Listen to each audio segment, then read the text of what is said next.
गुरुदेव के ही शब्द हैं। एक बार उद्बोधन में पूज्य गुरुवर ही इस बात को व्याख्यायित कर रहे थे।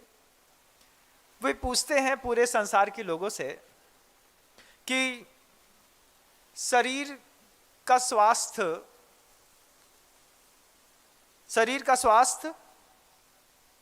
परिवार में प्रेम और मन में शांति, तीन चीजें, शरीर का स्वास्थ्य, परिवार में प्रेम और मन की शांति, कौन नहीं चाहता? सब चाहते हैं। हर परिवार में मुखिया की पहली जरूरत है कि सबका स्वास्थ्य अच्छा बना रहे,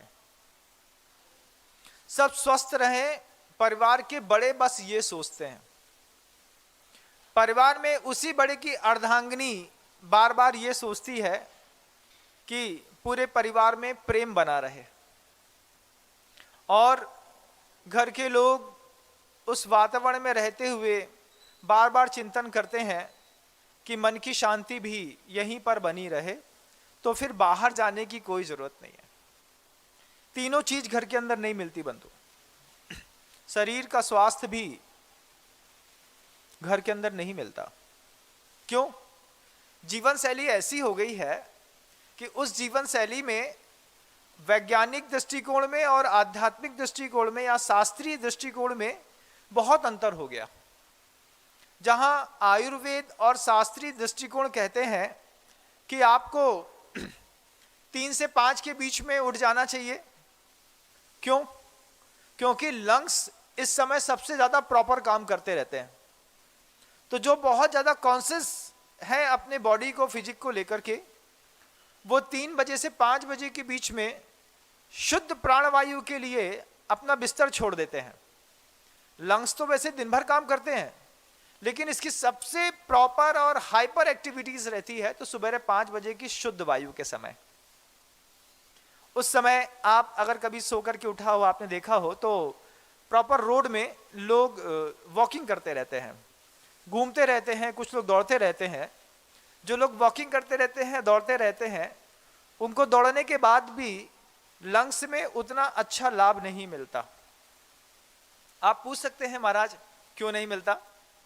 उसका एक बहुत बड़ा कारण है कि जो बाहर दौड़ने वाले लोग होते हैं वो दौड़ते तो हैं, लेकिन जूते पहन करके या चप्पल पहन करके दौड़ते हैं। अगर वो पैदल चलने की कला सीख लें, जैसे दिगंबर साधु नग्नत्व विहार करते हैं, नंगे पैर चलते हैं, सुबह सुबह अपने लंग्स को ठीक करने के लिए आयुर्वेद कहता है कि आप प्रॉपर स्पीड में 1 घंटे में 6 किलोमीटर की स्पीड लेकर के नंगे पैर चलिए। आपके पूरे पैक्स पूरा सही काम करेंगे, जिससे स्वास्थ्य सुरक्षित रहेगा। लेकिन इतना हमारे पास समय नहीं है।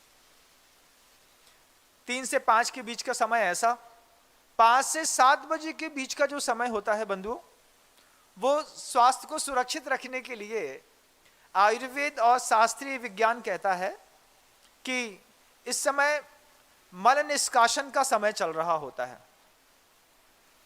सूर्योदय से पहले जो व्यक्ति मल का निष्कासन कर लेते हैं, उनको बहुत लंबी और व्यवस्थित जीवन जीने का मौका बराबर मिलता है। लेकिन वैज्ञानिक युग में जीने वाले जो आज के बहुत टैलेंटेड बच्चे हुए, इनको ये सब उपलब्ध नहीं है। सो के उठता ही हमारा बच्चा 8:30, 8:45, 9, अरे महाराज कम बोल रहे हैं, 9:30 बोलिए। तो दूसरा बगल वाला कहता है हमारा लड़का तो जब हम खाना खा रहे होते हैं महाराज, उस समय ब्रश कर रहा होता है। अब जो 10 बजे ब्रश कर रहा हो, उसके बारे में हम क्या कहें? हमने कहा ना शुरुआत में, आंख का अंधा तो चल जाएगा, लेकिन ज्ञान का अंधा इस संसार में बहुत दुख पाता है। तो जो लोग बहुत ज्यादा पढ़ने लिखने में मशगूल हैं, वे सब पढ़े लिखे तो हैं, लेकिन ज्ञान के अंधे हैं। पुस्तक के किताबी कीड़ों को मैं ज्ञानी नहीं समझता। वो पुस्तक के किताबी कीड़े कुछ अलग तरीके के होते हैं, जैसे दीमक लगी होती है, ऐसे ही वो उस किताबों में लगे रहते हैं। ज्ञान तो कोई और वस्तु है, बहुत अद्भुत वस्तु। अब आप देखिए कि 5 बजे से 7 बजे तक का जो समय है वो हमारे जीवन में मल निष्कासन के लिए एक आयुर्वेद और शास्त्रीय दृष्टिकोण से सुरक्षित है। ठीक वहीं पर 7 बजे से 9 बजे का जो समय है बंधुओं, वो स्टमक के लिए सबसे बेहतरीन माना गया है। ऑर्गन्स इस समय सबसे ज्यादा और प्रॉपर काम करते हैं। कभी आपने प्रयोग करके भी देखा हो कि कभी आप मान लीजिए आपने 5-6 बजे शौच इत्यादि से निर्वृत्त हो गए हो, टॉयलेट वगैरह से आप फ्रेश होकर के आ गए हो, बात ले लिया हो, तो फिर 7 बजे आपको ऐसी तेज भूख लगती है कि लगता है कि मंदिर बाद में, दुनिया के काम बाद में, पहले कुछ खाने को मिल जाता तो अच्छा रहता। तो उस समय जैन समाज के घरों में क्या होता है, प्रायः करके हैवी डाइट मील्स मिल जाते हैं। पोहा बना देते हैं, हलवा बना देते हैं, बहुत सारे भजिया बना देते हैं, कभी कभार उसके साथ 2 गरम पूड़ी भी मिल जाती है। जब आपकी सुबह 7 बजे से 9 बजे के बीच भूख बहुत शरीर में तेज लगती है, उस समय आप अपने आप को कैसे समझा लेते हैं? कोई व्यक्ति आधा कप चाय पी करके एक गुटखा दबा लेता है। यहां पर एक गुटखा दबा लिया, आधी कप चाय पी ली, हमारा काम तो हो गया। अपने आप को धर्मात्मा समझते हैं। क्या समझते हैं? महाराज हम तो सिर्फ सीधे 12 बजे खाना खाते हैं। अब समझ में नहीं आता कि वो जो बिल्डिंग स्ट्रक्चर आपको मिला हुआ है, वो स्ट्रक्चर गिराने में ये चाय और ये गुटखा कितना महत्वपूर्ण भूमिका अदा करते हैं। जैसे मान लीजिए किसी बिल्डिंग के इंफ्रास्ट्रक्चर में 53 गेट का चूना ना लगा करके आपने 40 गेट का चूना लगा दिया हो, तो फिर पूरी की पूरी बिल्डिंग में चूना लगने में टाइम नहीं लगता।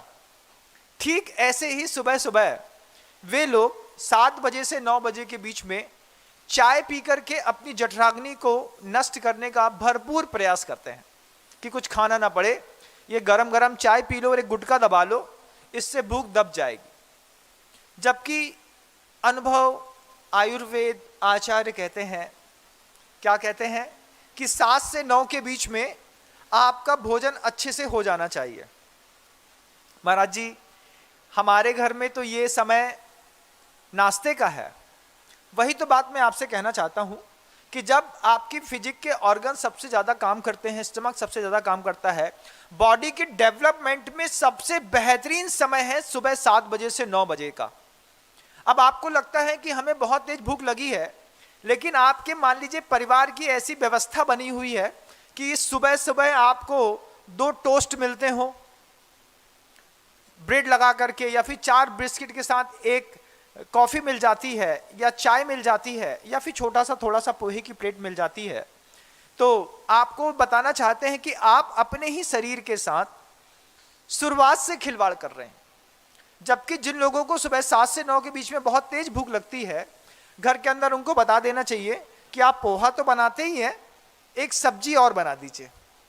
एक सब्जी के साथ मैं 2, 4, 5 पराठे खा करके और अपनी बॉडी को बहुत अच्छे तरीके से डेवलप कर लूंगा। लेकिन शारीरिक स्वास्थ्य चाहते तो हैं, ज्ञान के अंधे हैं। तो जो ज्ञान का अंधा है वो सुबह सुबह चाय पीता है। हमने देखा दुनिया में अच्छे संपन्न परिवारों में भी सुबह से चाय पीने का शौक है, जबकि फ्रेश होकर के अगर आप आ जाते हैं तो आपको 7 से 9 के बीच में दर्शन पूजन इत्यादि करने के पश्चात सीधे भोजन कर लेना चाहिए। अगर सुबह का भोजन आपने 9 बजे के बीच में कर लिया है, 10 बजे तक भी कर लिया है, तो उसके बाद आप शाम का भोजन 4 बजे 4:30 बजे कर लेंगे और जीवन आपका स्वास्थ्य में अच्छे से गुजर जाएगा। लेकिन संपन्न लोगों के यहाँ एक अलग व्यवस्था है। सुबह 7 से 9 तक उनके यहाँ चाय, कॉफी, पोहा, ब्रेड, बिस्किट चलता है। फिर ठीक 12 बजे जब आराम करने का या ध्यान करने का समय होता है, उस समय वो फिजिक को बहुत गरम गरम खाना दे रहे होते हैं। हमारे यहाँ तो ये 1:30 बजे आते हैं खाना खाने। अरे बहुत बड़ा काम करते होंगे, अपना रूटीन सिस्टम बिगाड़ लिया है। जबकि सुबह 7 से 9 के बीच में आपका भोजन हो जाना चाहिए। अधिकतम समय सीमा आप 10 बजे की रख लीजिए कि 10 बजे हमें भोजन मिल जाए। तो आपके परिवार में जो छोटी उम्र में बड़े होते हुए बच्चे हैं, इनका डेवलपमेंट सबसे ज्यादा और बेहतरीन तरीके से होता है। लेकिन हमारे बच्चे को नहीं आता महाराज, उसको तो नफीस का टोस्ट चाहिए।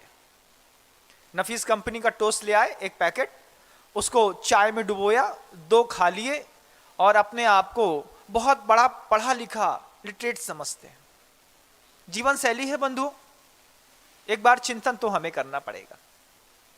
और जो लोग ऐसा कर रहे हैं उनको मेरी इस आवाज को सुनने के बाद चिंतन तो करना पड़ेगा,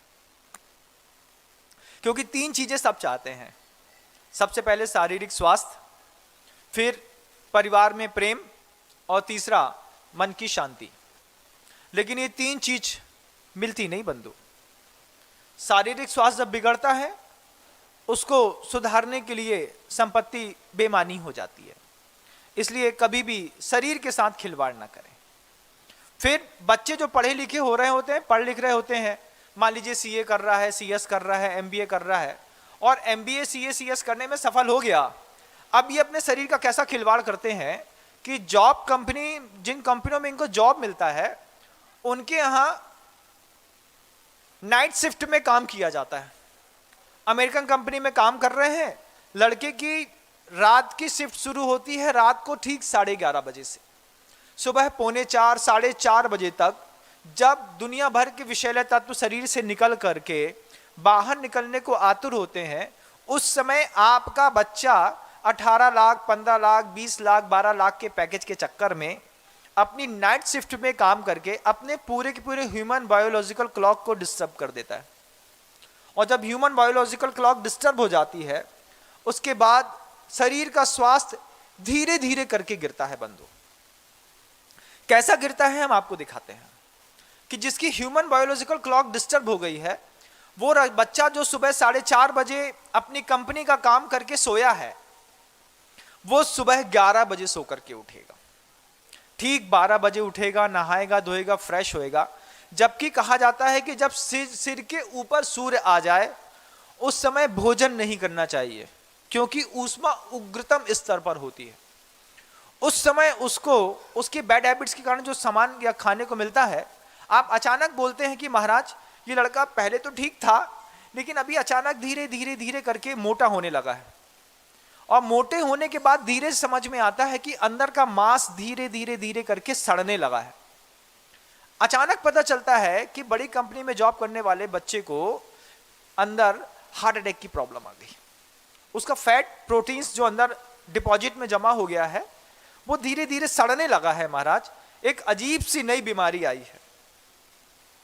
उसका इलाज कराते कराते कराते धीरे धीरे माता पिता त्रस्त हो जाते हैं, वो व्यक्ति त्रस्त हो जाता है, पैसा पूरा निकल जाता है, और एक दिन वो धीरे से वहां से निकल करके शांत हो जाता है, मर जाता है।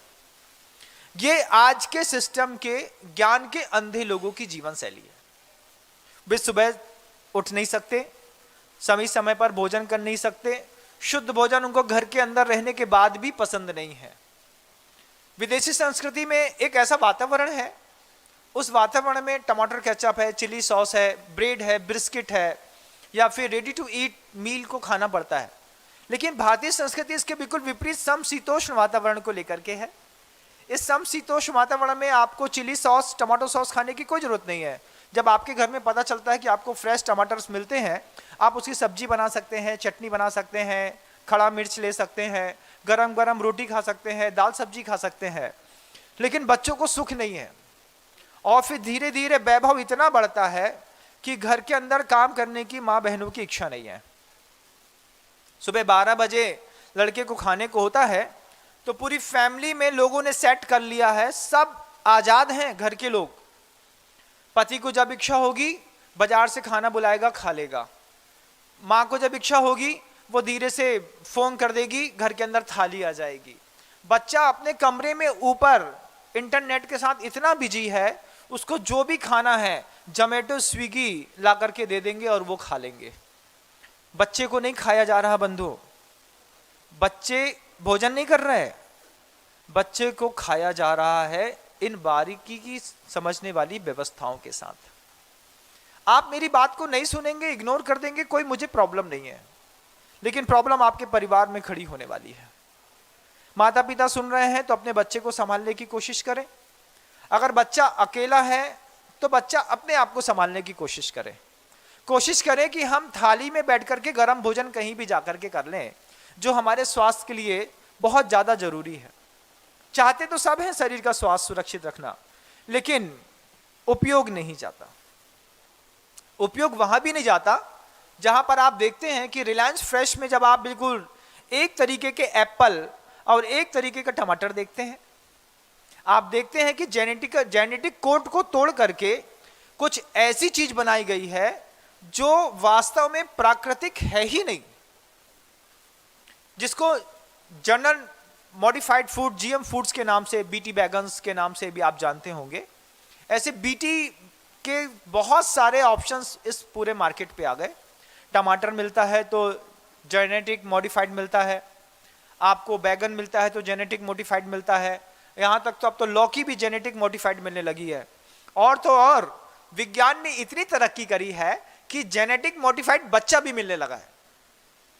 मतलब विदेशों में रहने वाली संस्कृति ऐसी है कि मां पहले डिसाइड कर लेती है डॉक्टर के पास जाकर के कि मुझे बच्चा म्यूजिक में मास्टर चाहिए, मुझे फुटबॉलर पैदा करना है, मुझे क्रिकेटर पैदा करना है, मुझे बच्चा बिल्कुल गोरा चाहिए, उसकी नीली आंखें चाहिए।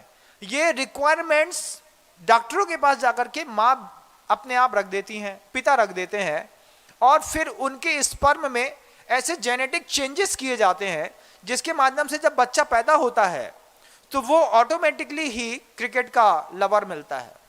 उसको फुटबॉल में किसी को शौक है, किसी को क्रिकेट में शौक है, किसी को सिंगिंग में शौक है, किसी की बिल्कुल नीली आंखें आ रही हैं, कोई बिल्कुल भूरे और गोरा हो रहा है।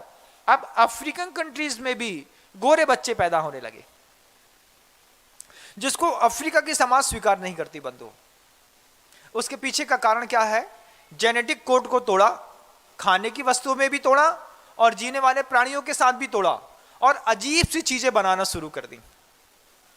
अजीब सी चीजें ऐसी बनाना शुरू कर दी कि उस टमाटर को देख करके कुत्ता भौंकता है और दौड़ता है। उसको सुअर के जेनेटिक कोड के साथ टमाटर के जेनेटिक कोड को मिला करके एक ऐसा टमाटर बनाया गया, हेल्दी टमाटर, जो अगले 2 महीने तक सड़ता तक नहीं है। उसको फ्रिज में रखने की कोई जरूरत नहीं है, उसके अंदर बीज नहीं होते, सिर्फ टमाटर का कलर बेहतरीन होता है, एक जैसा होता है, और पूरा का पूरा टमाटर मांस के जैसा ही दिखाई देता है। तो कई बार आप पन्नी में लेके जाते हैं तो पीछे से कुत्ता लग जाता है उस टमाटर को खाने के लिए, जिसको देख करके खरीदने की और सावधानी की जरूरत है बंधु। आज आंख के अंधे तो कम दिखाई देते हैं क्योंकि ईएनटी स्पेशलिस्ट और आई स्पेशलिस्ट बहुत होने लगे, लेकिन ज्ञान के अंधे संसार में बहुत हैं, और इन ज्ञान के अंधों की पकड़ हमारे तक नहीं है। इसलिए ये मीडिया के माध्यम से वहां तक बैठे बैठे अगर मेरी बात सुन रहे हैं, माता पिता सुन रहे हैं उस बात को, अगर उनके पुत्र या बच्चे जो बड़ी बड़ी मल्टीनेशनल कंपनियों में काम करते हैं और जो जोमेटो स्विगी से पता नहीं क्या बुला के खाते हैं, कुछ भी पता नहीं रहता, उन सब से मेरा कहना है कि आसपास में किसी जैन भोजनालय को ढूंढ लें। कोई महिला अगर गरीब है और जैन है, शुद्ध शाकाहारी भोजन बनाती है और गरम दे सकती है, और चूंकि पैसा कमाना जरूरी है, आपकी पारिवारिक परिस्थितियां हैं, तो किसी जैन भोजनालय में किसी महिला को अपॉइंट करके उसका शुद्ध भोजन लेना ज्यादा अच्छा है, अपेक्षाकृत थोड़ा स्टैंडर्ड दिखा करके अपनी मौत को आमंत्रण देने से।